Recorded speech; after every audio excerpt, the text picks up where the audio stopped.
Nagpatalbugan sa red carpet ang ilang celebrity sa awards night ng 38th Metro Manila Film Festival. Nanalong Best Actress si superstar Nora Honor, habang Best Actor naman ang kapuso nating si Dingdong Dantes. Makichika kay Kata Tibayan. Kabilang sa mga rumampa sa red carpet ng 38th Metro Manila Film Fest Awards kagabi si Rian Ramos ng Saucy Problems. Naglamorosa sa kanyang yellow gown. Romantic ang dating ni Sunshine Cruz sa kanyang red serpentine ensemble. Angat naman ang ganda ni Glyza De Castro sa kanyang gold glittery gown.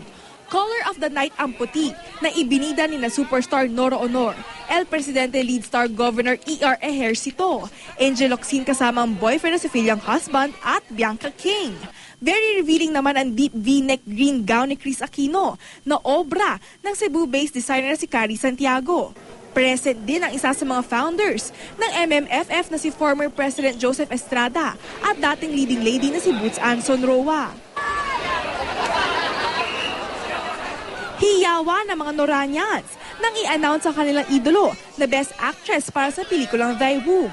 Ikawalong MMFF Best Actress Award na ito ng superstar na nauna na nagwagi sa mga pelikula tulad ng Himala at Muling Umawit ang Puso. Nagpapasalamat ang superstar lalo na sa kanyang fans na todo suporta kahit muntik nang hindi mapabilang ang Thy Womb sa MMFF. Sa lahat ng mga fans, sa lahat ng mga artista na kasamahan namin, darating at darating din naman sa kanila yung pagkakataon na marirealize silang gusto nilang gumawa talaga ng makabuluhang pelikula. Inuwi rin ng Thy Womb ang Gatpuno Antonio Villegas Cultural Award, Best Director Award para kay Direk Brillante Mendoza at 4 pang awards.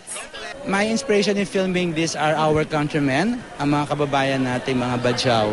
Yun ang aking inspirasyon. Nakita ko yung buhay nila, yung purity, ang saka yung simplicity ng buhay nila. Best Actor naman si Dingdong Dantes para sa drama film na One More Try. Back-to-back win ito ni Dong dahil siya rin ng MMFF Best Actor nung isang taon para sa pelikulang Segunda Mano. Reaction? Not at all. Kumbaga, kasi I was really taping today. Tapos sabi nila baka late ako matapos. Pero sabi ko baka pwedeng bigyan ng chance na, I just want to give it a try kasi last year wala talaga ako rito. So gusto ko talaga magbigay pugay sa lahat. Yung institusyon na bumubuo ng film festival para sa akin buong respeto sa kanila. And yun, hinihil pa rin ako. Yeah, so yun lang. Sobrang I feel so lucky and blessed. Best Supporting Actor naman si Cesar Montano para sa El Presidente. Best Supporting Actress si Wilma Dawson para sa Sister Racas. Habang Best Child Actor si Miguel Vergara ng One More Try. Best Picture at ginawaran din ng First Fernando Poe Jr. Memorial Award of Excellence ang One More Try. Second Best Picture El Presidente. Third Best Picture naman ang comedy film na Sister Racas. Habang nakuha ng Shake, Rattle and Roll 14 ang Best Special Effects Award. Katatibayan nakatutok 24 oras.